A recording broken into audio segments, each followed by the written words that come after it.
So yun guys, update. Kararating lang namin naglaot. Kawin lang namin naglaot. Ito yung nahuli namin pusit puti.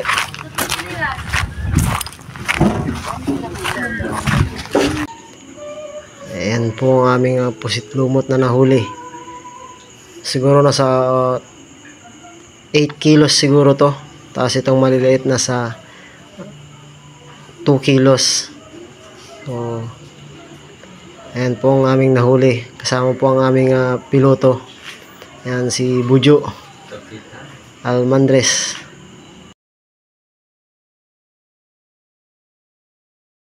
Diyan din po yung aming buyer. Inaantay po yung kiluhan. At may dispose na rin agad at bayaran na rin po agad yan. At mismong araw na po yan ay magsasahod na rin kami. Kaya everyday po yan ang sahod namin.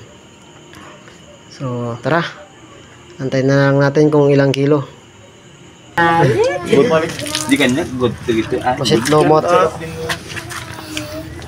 First class na pusit. First class eta? Pang-iyak.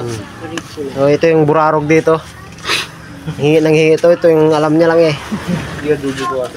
Sa bahay kasi naka 200 kilos kasi siya nung nakaraan eh. Sayin mo na lang yan. Hindi ka bumili. Kanina ka pa dito. Bro. Kunin natin ito dito. Lahat ka ha. Ngayon, baunin natin yan bukas. Tara, sama ko bukas dyan. Tapos kwan. meron lang nila. 2 kilo. You know, ano lang? Ang alada Jake, Yo, Kevin, dinudog nila sa kwan eh. Tao ng Balata ng balate. Update na lang kung ilang kilo. Kung ilan yung benta namin. Tayo na lang mamaya. Ito nga guys, kinikilo na namin dito sa buyer.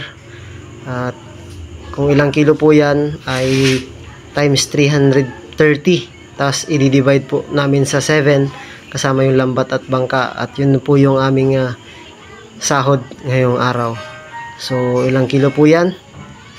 Yan po natin. Ito! 8.2 times 330 divide 7. Yun po ang sahod namin ngayong araw. Thank you!